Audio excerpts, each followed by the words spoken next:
Mungkin dalam keadaan kita senang, sangatlah mudah kita mengatakan cinta Yesus. Tetapi sebaliknya saudara, dalam waktu kita dalam kesesakan, dalam kesukaran, apakah mau tetap bilang cinta Yesus? Bangkit berdiri, biar bumi akan berlalu, biar langit akan berlalu. Tapi Tuhan Yesus tidak pernah ingat.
Lambaikan tangan saudara, Bapak Ibu.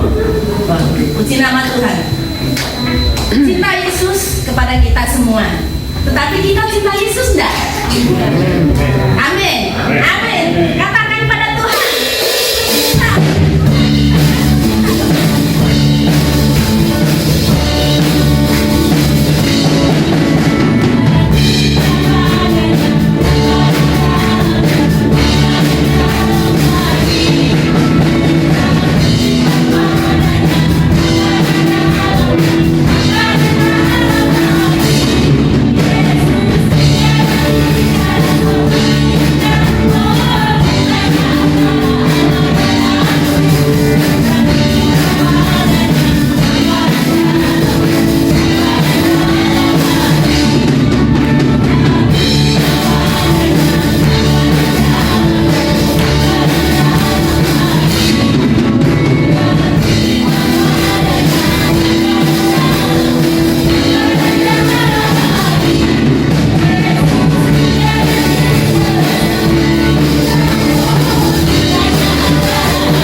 yang sehat ya.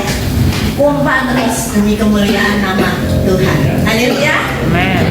Saatnya kita akan mendengarkan kebenaran firman Tuhan. Kita akan mempersiapkan hati kita. Biarlah kita mau belajar apa yang Tuhan sampaikan kepada kita.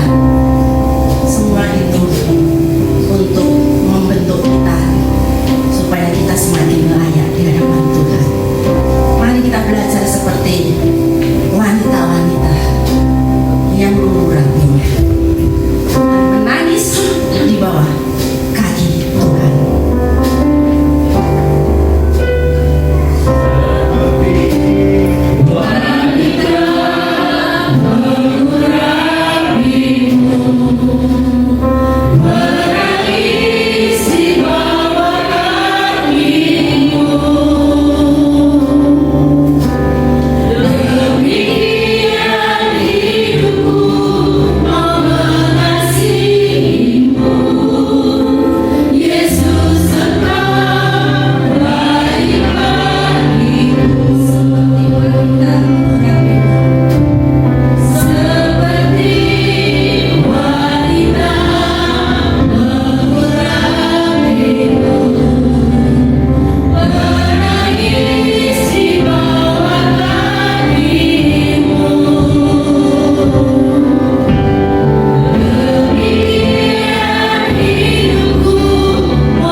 lantunkan di bibir kami, namun kami menunjukkan kesetiaan kepada Tuhan dalam situasi dan kondisi apapun, dan kesetiaan itu nyata dalam kehadiran kami pada pagi hari ini. Bapa, terima kasih hadirat-Mu boleh kami rasakan, membuat kami semakin bergairah mencari Tuhan, bahwa Allah yang kami sembah itu Allah yang ada, hadir dalam hidup kami, mengkuatkan dan meneguhkan. Bapa, kami perlu firman-Mu untuk menuntun kami semakin memahami apa yang Engkau mau. Urapi hamba-Mu, jadikan nama-Mu berkat dan nama Tuhan dipermuliakan. Dalam nama Yesus kami berdoa. Amin. Silakan duduk kembali saudara yang dikasihi Tuhan Yesus Kristus.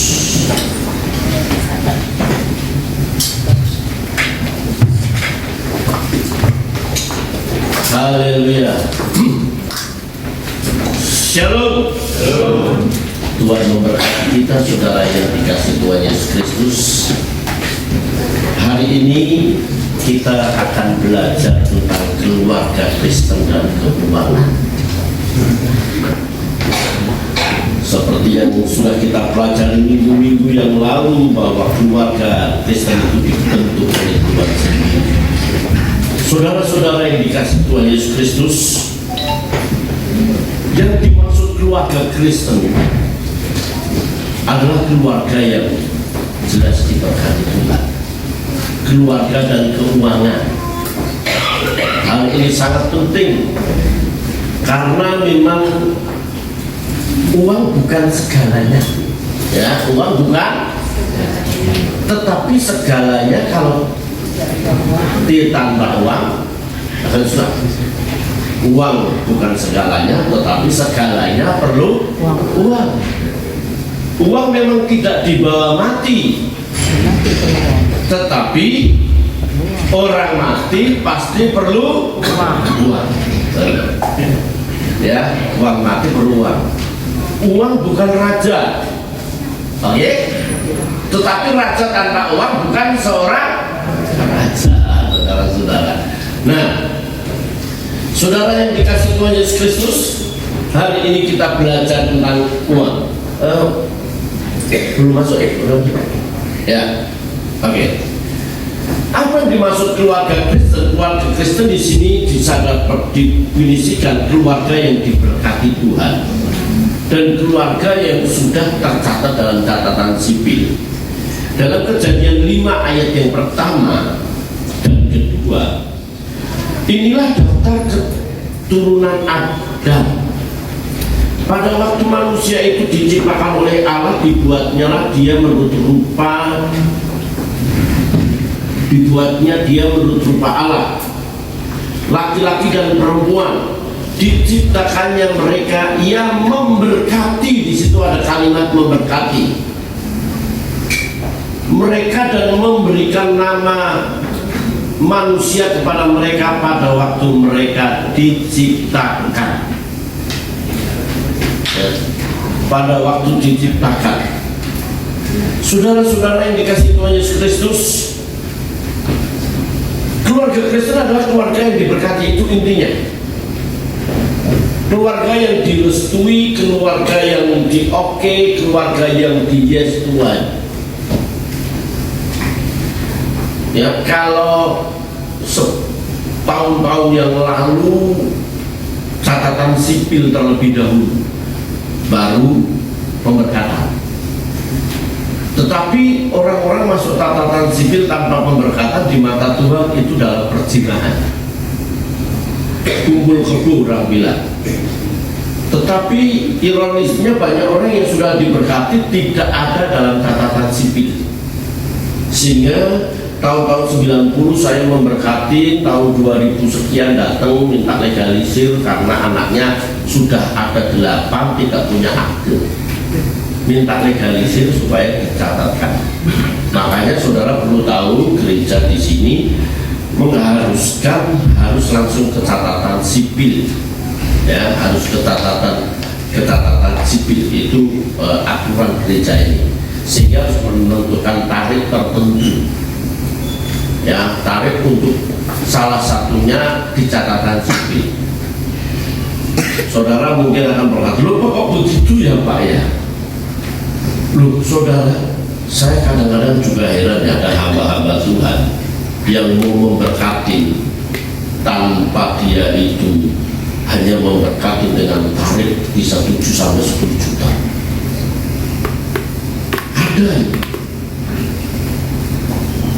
Ada yang seperti itu. Nah, mengapa kita harus catatan sipil? Dalam pasal 13 dikatakan bahwa sesungguhnya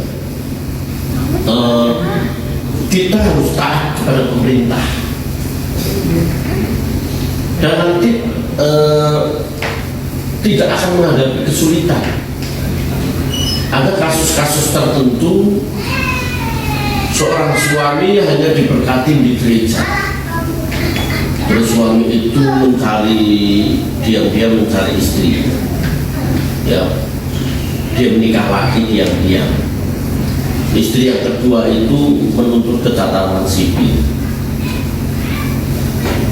Setelah itu ketika ia meninggal, jelas istri yang kedua itu punya hak waris buat seluruh hartanya. Di mata negara, istri yang pertama bukan istri, karena tidak tercatat. Dan ini mesti menjadi proses pembelajaran jemaat, supaya jemaat mengerti bahwa perkawinan Kristen itu adalah perkawinan yang disahkan oleh diberkati dan disahkan dalam catatan sipil. Dan saya sebagai hamba Tuhan mengatakan kepada jemaat, berapa kali saya menolak pemberkatan karena memang bukan jemaat. Sekalipun saya harus menulis cek, Bapak silahkan menulis cek, saya nggak mau. Minta 10 juta, 15 juta, enggak, saya nggak mau. Saya nggak mau cek, ya, berkali-kali, bukan sekali, berkali-kali. Kalau itu bukan jemaat, kalau itu bukan keluarga jemaat, kalau keluarga jemaat kan bisa saya pertanggungjawabkan kalau ibunya jemaat saya, kalau bapaknya jemaat saya. Kecuali yang meninggal. Kemarin ada yang meninggal, saya layani, dia bukan jemaat, karena udah meninggal masa bayi 4 bulan meninggal. Akhirnya dia menyadari harus tercatat dalam sebuah gereja. Gerejanya di mana, Pak? Gereja tentu, tapi tidak pernah kebaktian. Tolong Bapak layani. Saya layani, dan saya melayani yang sudah meninggal berkali-kali, tapi yang menikah berkali-kali saya tolak. Nah, saudara, ini penting nih, keluarga yang diberkati dan disahkan dalam Tuhan. Kalau keluarga yang diberkati, berarti keluarga itu melibatkan Tuhan. Dalam hierarki kekristenan, dalam Efesus pasal 5 itu, satu Tuhan Yesus, kedua suami, istri dan anak, itu hierarki atau susunan. Kalau susunan dalam satu keluarga, berarti di dalamnya situ berarti ada hierarki, ada aturan. Kalau Tuhan menentukan keluarga, berarti keluarga itu yang memimpin suami. Kalau istri sudah mulai mendominasi, sekalipun gajinya dia lebih besar, ya, tetapi Alkitab tetap mengatakan, hai istri, tunduklah kepada suamimu. Ini mestinya tema khotbah kemarin, ya. Tapi kemarin ada tamu, tunduk, menghormati. Sekalipun gaji istri itu lebih banyak, atau istrinya itu besar, suaminya terus kayak sapu lidi, istrinya cuma suaminya kacau begitu. Nah, itu udah kacau. Itu keluarga pasti dipastikan keluarga itu akan mengalami kekacauan karena melanggar sebuah kebenaran firman. Keluarga yang diberkati, loh Pak, kalau dulu tidak diberkati sah enggak, Pak? Ada pendeta-pendeta yang mengatakan, oh itu tidak sah, harus diberkati lagi. Ada yang bilang begitu. Tapi menurut saya sebagai hamba Tuhan itu sah. Sah dalam arti ya Pak, karena dia dulu sudah ditetapkan dalam sebuah upacara pernikahan. Kecuali agama yang mereka anut dulu itu tidak terdaftar sesuai dengan aturan negara. Tapi itu ada beberapa kriteria yang sahkan. Kalau dalam 1 Korintus pasal 7, suami yang tidak mengenal Tuhan dikuduskan karena istrinya, ya. Nah, keluarga itu melibatkan Tuhan. Orang yang keluarga yang melibatkan Tuhan berarti ia harus taat dan tunduk kepada kebenaran firman Tuhan. Suami harus takut akan Tuhan. Minggu depan akan bicara soal ini. Ya, seorang laki-laki berkatilah seorang laki-laki yang takut akan Tuhan. Nah, keluarga harus melibatkan Tuhan di sini berarti menyadari bahwa keluarga ini tidak mampu tanpa Tuhan. Ya, dengan melibatkan Tuhan, Alkitab mengatakan, ya, akuilah Tuhan dalam segala lakumu, Dia akan meluruskan jalanmu. Dalam Yosua pasal yang pertama 8 dan 9, ayat 8 dan 9, renungkan firman Tuhan siang dan malam dan Allah akan membuat engkau berhasil. Keluarga yang berhasil itu bukan hanya sebatas dilihat ditinjau dari segi materi, tetapi keluarga itu langgeng. Ya, ada keluarga yang tidak ada damai. Ada kasus-kasus tertentu di gereja dia bersama-sama, tapi di rumah di kamar masing-masing.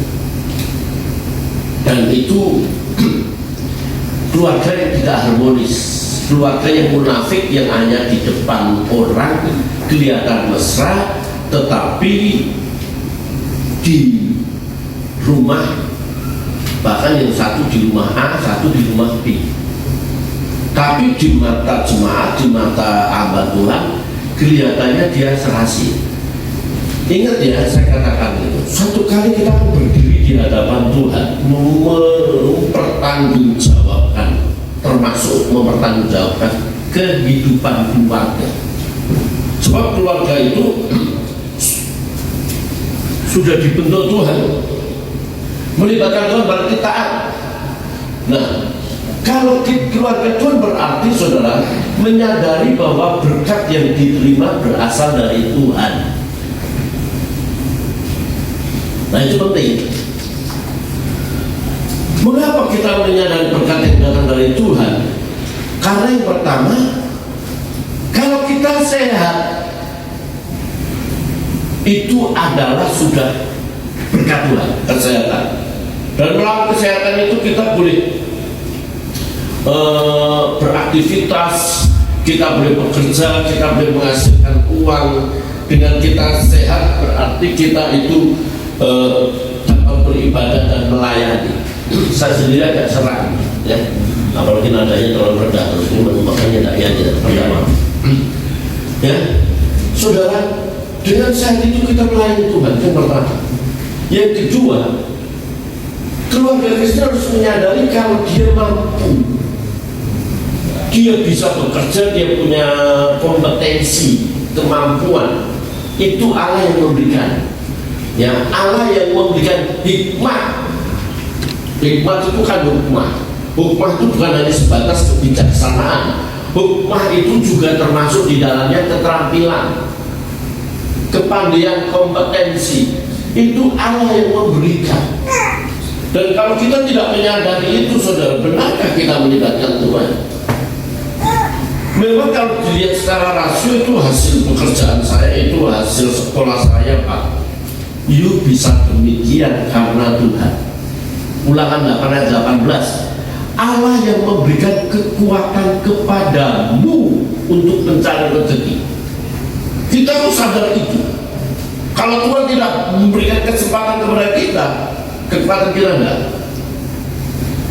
Ya, kalau kita dagang ya, dan saya berdoa Tuhan berkati langganan mereka datang. Kalau mereka itu driver, Tuhan mau berkati. Itu Tuhan kirim, dan dia menyadari itu. Dulu ketika saya kerja di Cengkareng, gaji saya 44.000 tahun 86 sampai 88. 88 itu saya tinggal di Rawakalong tahun 87 88. Itu gaji nomor terus. Saya sudah mencari sekolah, ditolak terus karena agama Kristen. Tuhan kirim orang untuk tolong hamba. Tuhan kirim Orang yang duduk di sebelah saya, Bapak kok jauh sekali, begini-begini Pak, saya antar ke rumah Bapak. Akhirnya saya sudah pindah di Cakung, tapi saya pensiun. Kita harus menyadari Tuhan yang mengirim orang-orang, dan Tuhan yang mempertemukan, Allah yang menggerakkan kita. Rom 8:28, ayo rame-rame sama-sama. Rom 8 ayat 28, 1, 2, 3. Allah turut bekerja dalam segala sesuatu untuk mendatangkan kebaikan. Bekerja itu energon yang memberikan kekuatan untuk kita melakukan aktivitas supaya mendatangkan kebaikan. Keluarga tercukupi, bisa beli obat, ya, bisa bayar kontrakan, bisa bayar cicilan panci atau ibu-ibu gitu ya, contohnya ya. Saudara kita ada di sini ya. Nah, ya bisa beli. Itu energon. Allah yang memberikan kekuatan. Nah, kadang-kadang kita tidak sadar itu. Betapa kita egois, kita sadar bahwa kalau kita bisa bekerja, kita bisa menghasilkan segala sesuatu itu dengan kekuatan kita. Tapi sebenarnya Allah yang memberikan kekuatan. Oleh sebab itu, saudara yang dikasih Tuhan Yesus Kristus, kita harus punya manajemen yang baik,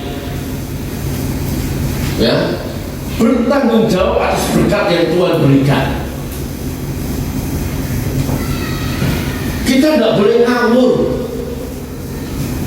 Saya sedih kalau punya jemaat yang miskin dan banyak utang dan dikejar-kejar utang, apalagi dikejar-kejar debt collector. Aku sampai dikejar-kejar debt collector kok.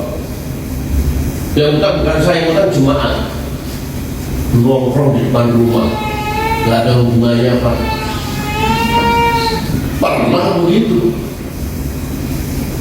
Bertanggung jawab atas berkat yang Tuhan berikan. Jangan lebih besar pasak daripada tiang. Manajemen harus bagus. Manajemen, memanage, mengatur. Ya, dari bahasa Italia itu ya, seni mengerjakan segala sesuatu dengan tangan, mengelola segala sesuatu. Banyak definisi manajemen itu. Memanage. Nah, dalam hal ini mestinya ibu-ibu memanage. Tapi bapak-bapak juga bisa harus mengerti, ya, mengerti, memanage, bertanggung jawab. Nah, saudara memiliki manajemen yang baik dalam mengelola keuangan. Anak Tuhan tidak boleh ngawur. Kenapa dia selalu kekurangan? Karena tidak memanage dengan baik. Nah, mestinya waktu pernikahan itu sudah harus ada satu perjanjian keuangan, ya. Ada kapan beberapa tahun yang lalu saya bilang cuma Tuhan, Pak, semenjak menikah dia tidak pernah memberi uang pada saya. Ngomongnya sih curhatnya sama istri. Menikah, udah menikah kok suami tidak pernah memberi. Ada juga begitu. Ada juga yang lebih mengasihi keluarganya daripada mengasihi istrinya. Kalau dia ngasih orang lain itu, orang Jawa nyanyo, wah gampang. Soalnya tapi sama istrinya begini, wah itu salah. Salah. Harus ada manage dulu. Pertama kalau saya bilang sama istri saya, yang semua gaji buat kamu, kecuali terkeluar. Saya dulu kalau dia kan dulu belum ditransfer itu kan dapat gitu. Ini saya dulu mau berkeluar kok maksa, mau diberkati enggak? Ya deh. Itu sudah, itu ya ada gitu. Saya diberkati tuh. Dan selanjutnya setelah kemarin untuk gaji untuk pelayanan termasuk ini.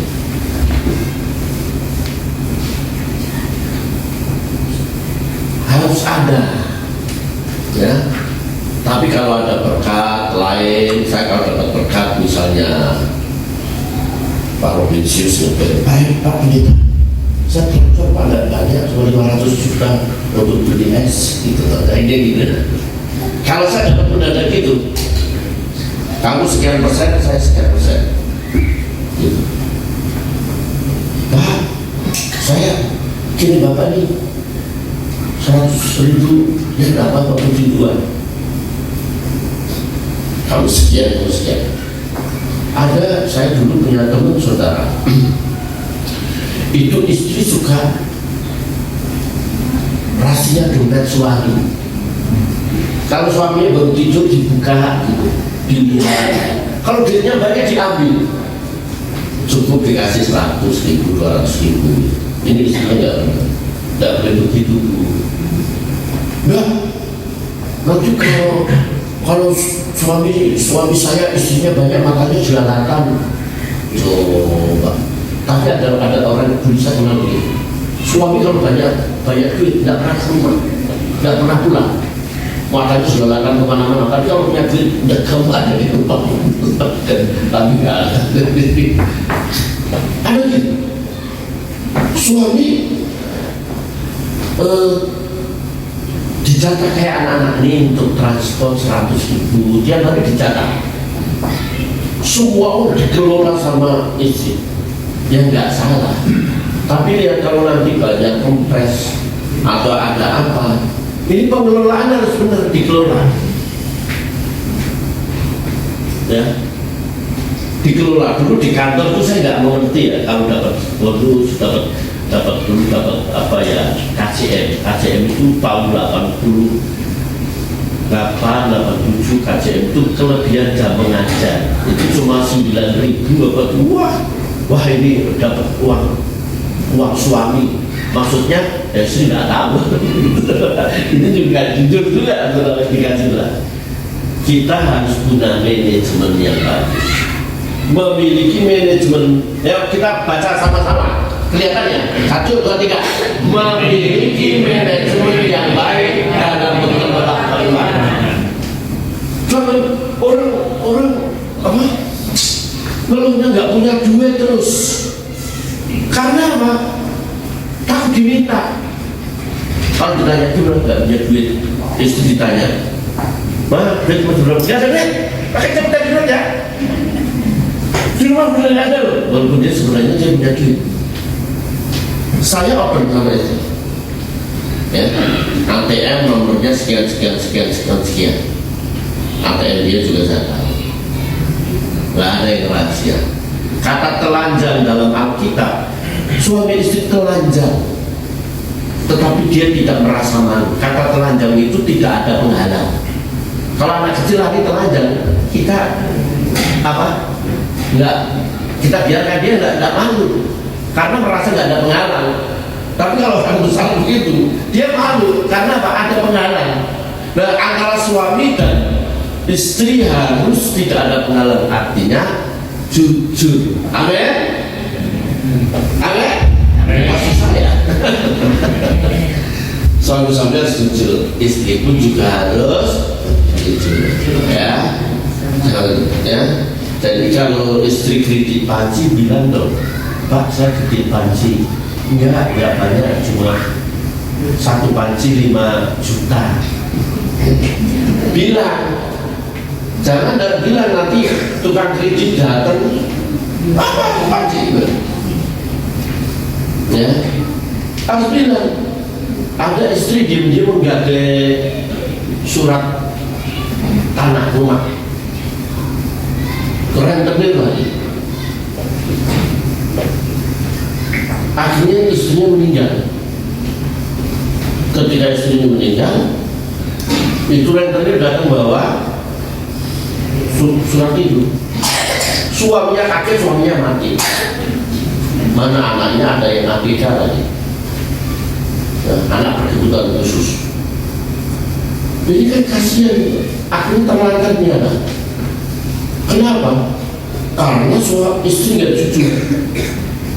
Orang miskin gaya sosialita ya, gayanya begini. Wajar ya, orang itu samakan lah. Dulu saya punya teman gayanya kayak orang kaya begini. Tapi ketika saya masuk rumahnya cuma 1 petak. Lo berlaku amat. Gitu. Memiliki manajemen yang baik dalam mengelola keuangan. Tuhan berikan nikmat. Harus jujur. Dulu ada suami kalau kalau suami ngasih apa itu undangannya, ya ada undangan kan, istri meriksa dulu, masih undangan 200, diambil, kasih 100 saja, coba mau kasih persembahan Natal, masih banyak amat cuma 200, diambil, masih cuma 200. Ini suami dia tidak mendominasi lagi. Saya itu takut istri saudara. DKI, saya termasuk DKI. Ya, di bawah ketiak istri itu DKI. Tetapi anak tertutup. Pak, masa saya rasul? Ya, gitu kan. Masa jangan nambah? Ya. Perut udah gede, ayo kita jalan pagi. Ya. Tapi dalam hal prinsip, no, saya tidak bisa. Ya, dalam hal prinsip, kuliah S1, S2, S3, akte 4, saya ambil semua. Begini enggak, hal-hal yang prinsip, termasuk dalam hal membeli. Aduh, Pak, saya tidak mau perpuluhan, Pak. Kenapa? Istri saya marah, saya berantem mulu sama istri kalau saya memberikan persembahan, Pak. Kalau hal-hal yang dirasa prinsip dalam mengelola keuangan harus jelas. Nah, ini hanya sepintas sekilas ya, hanya yang umum-umum saja. Saudara, ini ada yang namanya sumber keuangan. Ini kayak jadi, ya.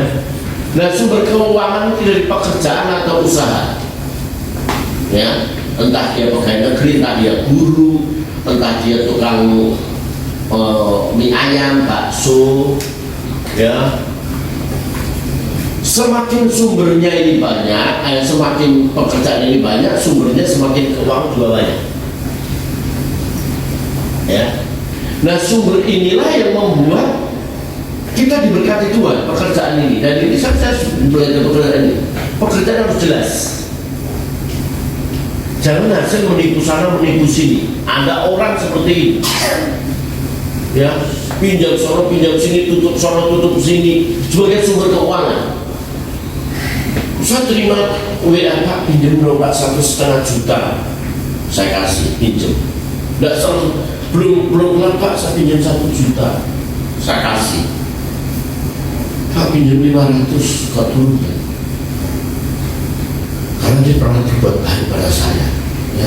Itu kalau kita udah makan, udah kasar aja, udah makan budi orang itu nggak enak. Akhirnya kita kasih. Pokoknya kalau dia selamat siang Mbak Efras, bagaimana kabarnya? Udah, itu udah tanda-tanda pasti mau minjem uang lagi. Ya, rupanya saya ngebel teman-teman begitu. Oh, memang begitu Pak, iya Pak. Pinjam sono pinjam sini, tutup sono tutup sini. Kalau sama Pak Efras saya biasa, kalau di kalangan mahasiswa dosa manggilnya Efras. Ya, saudara, sumber ini harus jelas. Yang saya katakan kalau bisa duit mancing duit.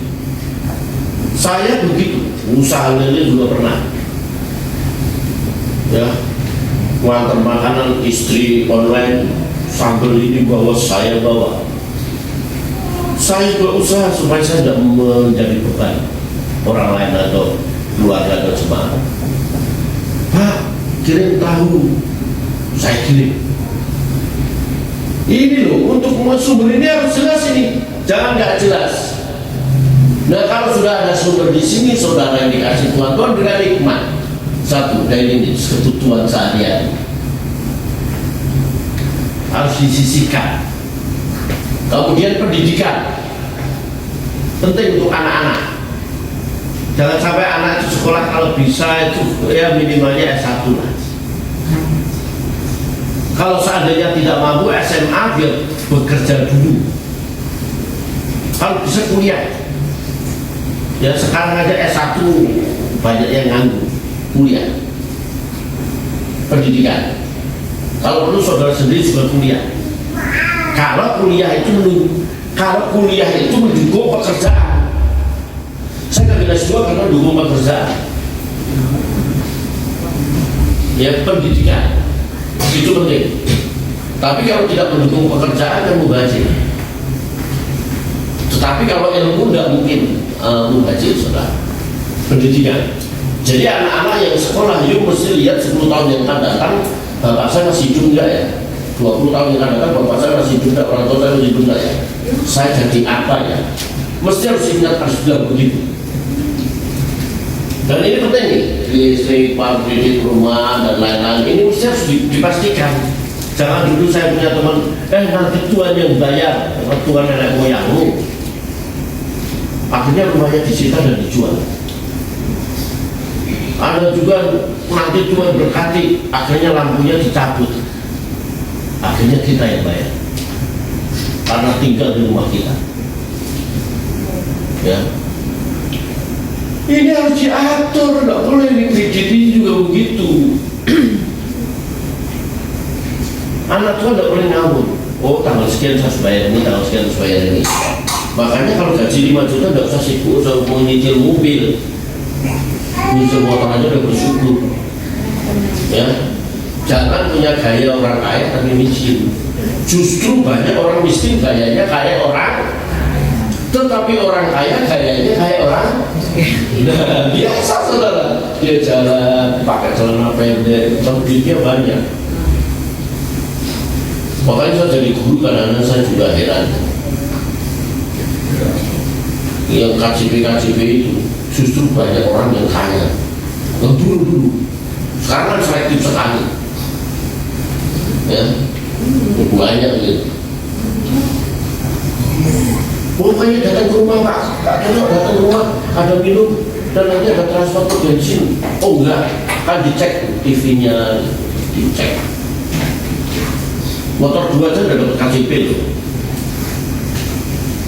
Makanya saya gampang, banyak kumpulin 40 orang. Siapa punya mobil motor 2? Saya Pak, beli cek. Siapa TV-nya 24 in? Saya Pak, lebih dari 20 in, beli. Saya nggak mau datang satu-satu capek. Ya. Siapa listriknya 2200 watt? Yang punya mobil, ini kepala sekolah ini selesai Pak. Yang punya KJP hanya 2 orang, 3 orang yang punya layak dapat KJP, tinggal di kontrakan dan lain-lain. Jangan orang miskin gayanya kayak orang itu bersahaja. Apa saudara? Bersahaja. Jangan kayaknya kayak sosial ini saya lihat di Facebook, gayanya jadilah. Kayaknya sih boleh, saya juga main Facebook. Saya kan suka lihat. Wah ini Pak Rominsius bagus tanya. Saya pernah diundang ya. Dia bertanda banyak kan. Ya itu dia libur pensius. Wah, saya lihat saudara-saudara yang dikasih Tuhan. Saudara juga lihat saya. Kesehatan penting ini, ya, yang mesti kontrol dan lain-lain, perawatan, ya, dan ibu-ibu skincare-nya 1 juta 2 juta tiap bulan gitu ya, ke salon, ya. Nah, orang tua perlu perhatikan, you bisa besar, bisa cari kerjaan, lihat orang tua yang di kampung, ya. Kenapa saya masukkan di gereja? Sebab kita orang yang diberkati. Gereja itu bisa melalui persembahan khusus. Ada banyak gereja, sampai 10 perpuluhan pembelian begini. Hamba Tuhan, ada gereja-gereja tertentu, saudara, itu ada iuran untuk hidup hamba Tuhan. Ada, kita kan tidak ada. Kita kan termasuk iuran apa? IKN, kayak IKN. Ya, kalau nanti Tuhan pada musibah IKN yang EKR yang menangani. Nah, ini penting. Nah, saudara harus mengerti ya, dalam tata gereja Betel itu jemaat di bawah 100 itu pendeta yang memiliki wewenang mengatur. Itu tata gereja. Ada yang persembahan 3 kali atau 2 kali. Persembahan pertama buat hidup pendeta sama perpuluhan. Ada yang begitu. Ada pendeta yang hidup perpuluhan saja. Nah, kalau jemaatnya 2.000-an, waduh, itu bisa diatur. Tahun-tahun 91, 92, 93 itu kan satu. Tapi udah sekarang pendeta dapat transport aja ya. Nah, ditetapkan oleh transport, semuanya diatur oleh bendahara. Nah, ini kita harus mengerti. Kesehatan ini penting nih. Tak terduga orang tua, tabungan ini penting nih, tabungan ini. Kita dapat hasil ini hasil tabungan samping gaji. Orang yang perlu diperhatikan, jangan egois. Ya, oh saya perlu perhatikan orang itu. Nah, ini pengelolaan yang begitu umum ya. Mungkin ada, ini belum saya tulis, tabungan wisata, tabungan untuk shopping itu dan lain-lain. Mesti harus diatur ini, ya. Anak Tuhan harus jelas, ya. Sebab Tuhan berikan hikmat kita untuk kita mengatur keuangan kita. Nah, saudara-saudara yang dikasih Tuhan, bagaimana sikap kita? Pertama, jangan kita menjadi cinta uang. 1-10 hafal ya. Akar segala kejahatan adalah cinta uang. Karena memburu uanglah orang menyimpang dari iman. Kita harus bekerja, tapi yang wajar. Ada orang bekerja pagi sampai malam, betul banyak duit Pak. Oke, ini saat ini saya anak muda, yuk lihat 50-60 tahun yang akan datang. Mesti lihat. Ada orang makan santai, seenaknya waktu muda, ya. Wah, mau saya kerja Pak. Cinta uang, memburu uang. Dulu saya pernah begitu kok soalnya. Saya pernah alami begitu. Sebentar pas saya datang waktu itu, sebentar 30 menit lagi saya datang. Habis ngerasain piano, sebentar lagi saya datang. Saya ngerasain gitar. Sebentar lagi saya datang, ajar drum band. Rock band.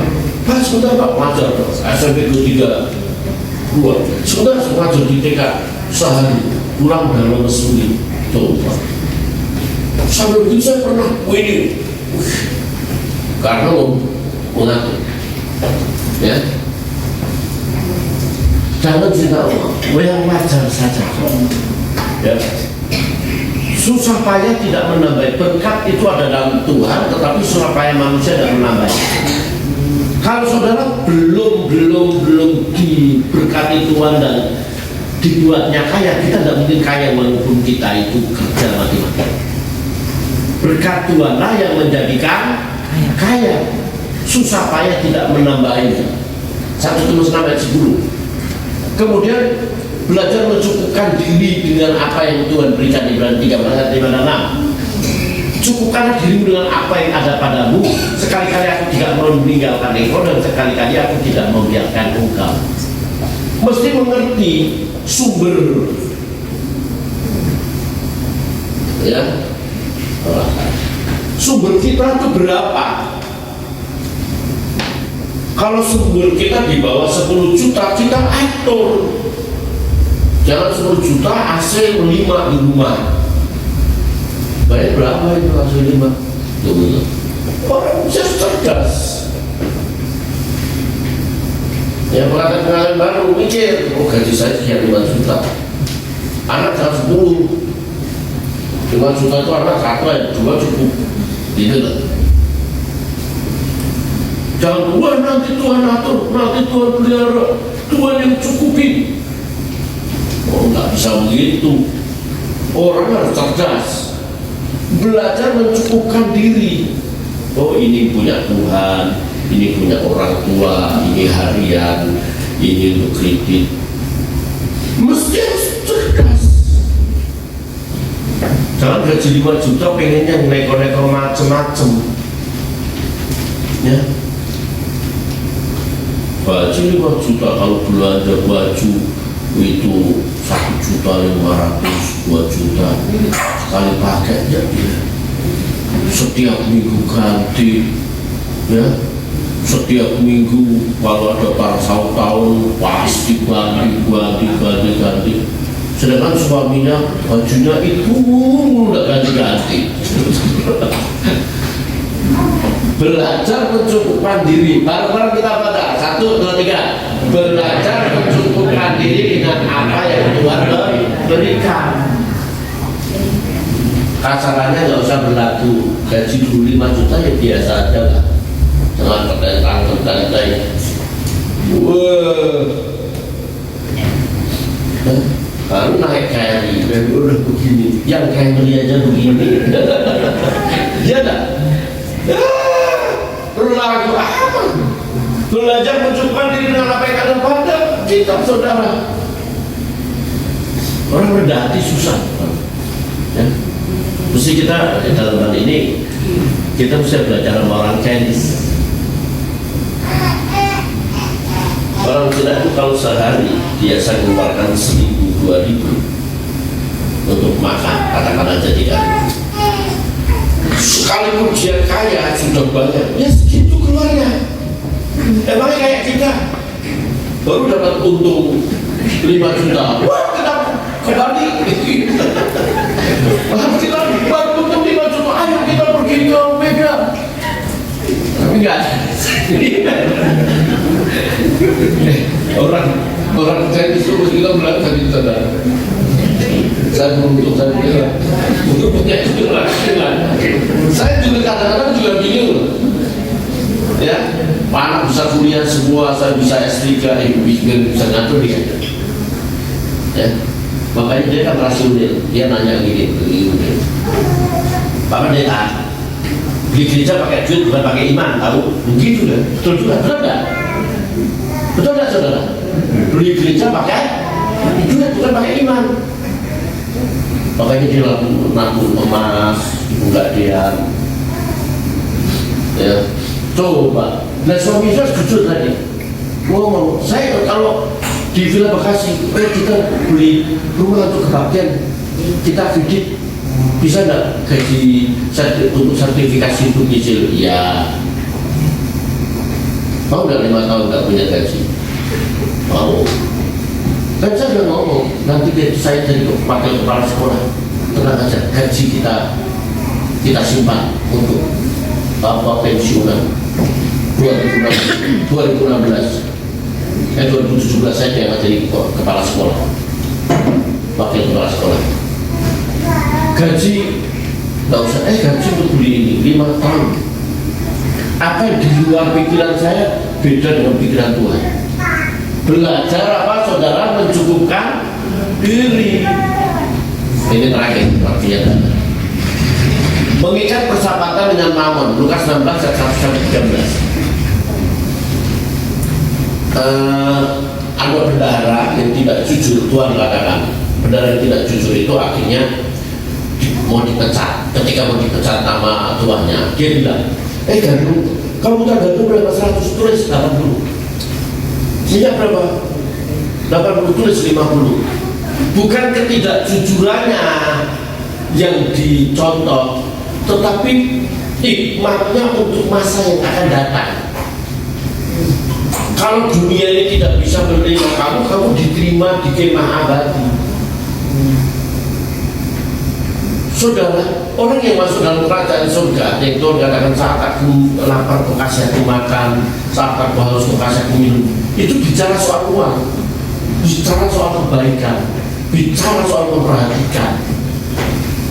Nah kadang-kadang kita tidak berpikir Kalau Pak Eras menyanyi selalu untukmu, selalu untukmu, Tuhan Raja. Tapi kita kadang-kadang selalu untukku, selalu untukku.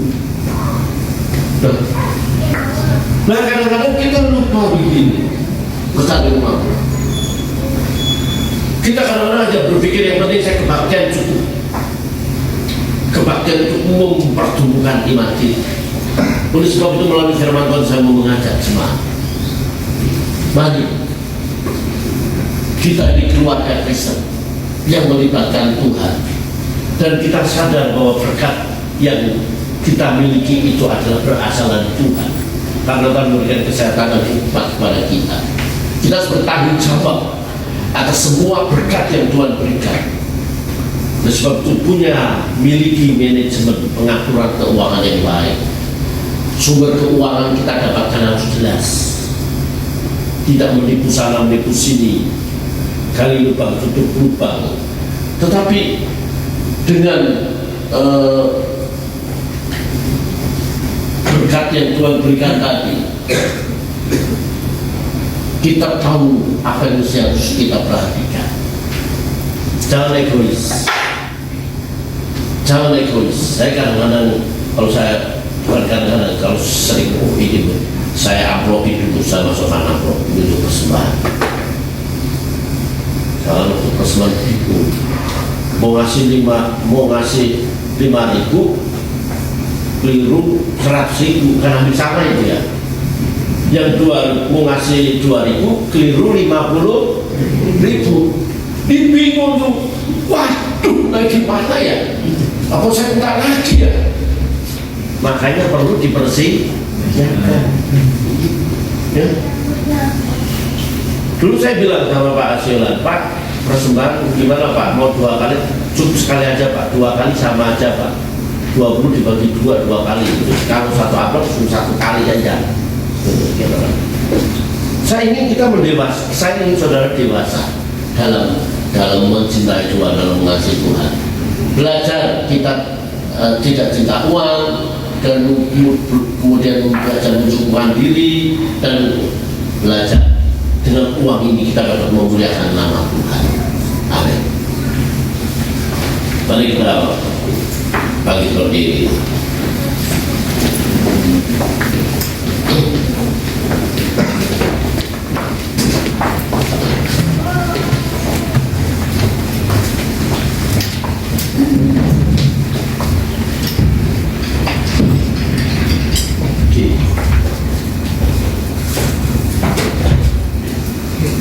Selidiki aku, lihat hatiku, apakah aku sungguh mengasihi Yesus. Selidiki aku, lihat hatiku, apakah aku sungguh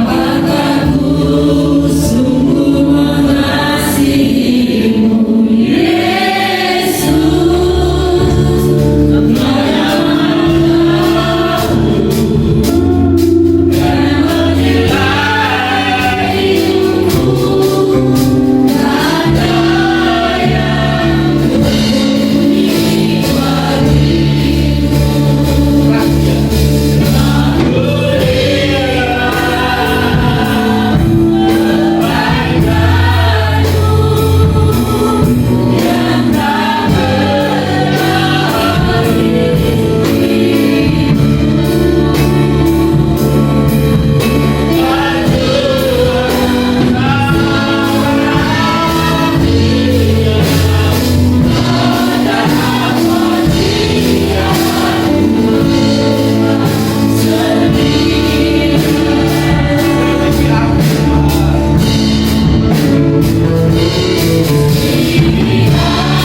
penggiringan kami kepada Tuhan.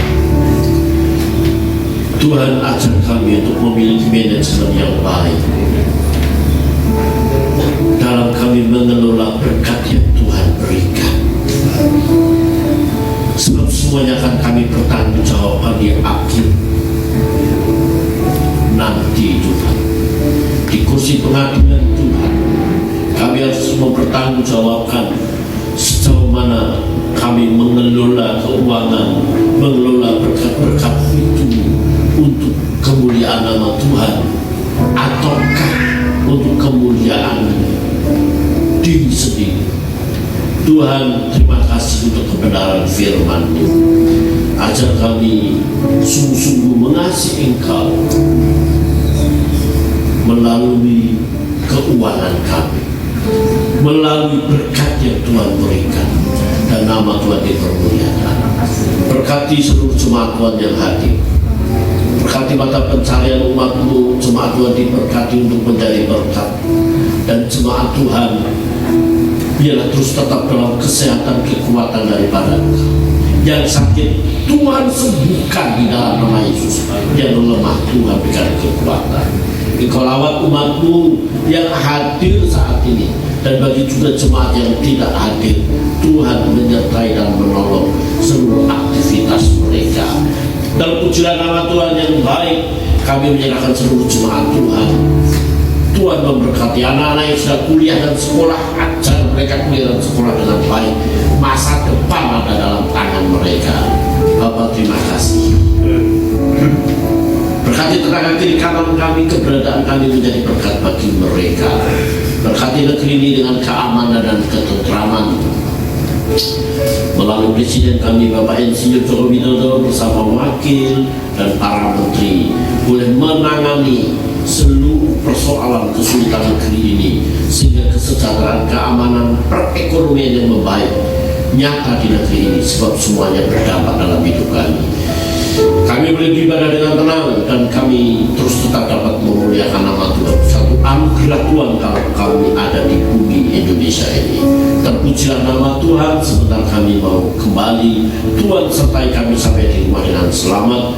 Namun sebelum jemaat Tuhan pulang, jemaat Tuhan akan memberi persembahan bagimu. Hamba mengangkat tangan Tuhan berkati seluruh umat-Mu yang memberi dengan penuh sukacita, dengan segala ketulusan. Terpujilah nama-Mu. Jangan biarkan jemaat Tuhan miskin dan berkekurangan memberi. Jemaat Tuhan semakin diberkati Tuhan, dan persembahan ini berarti berguna buat pelayanan di tempat ini. Terpujilah nama-Mu Bapa. Saudara arahkan mata, timbul dan ulanglah dengan berkat Tuhan. Kiranya damai dan sejahtera dari Allah Bapa, kasih setia dari Yesus Kristus Tuhan, dan persekutuan Roh Kudus menyertai saudara sampai sekarang.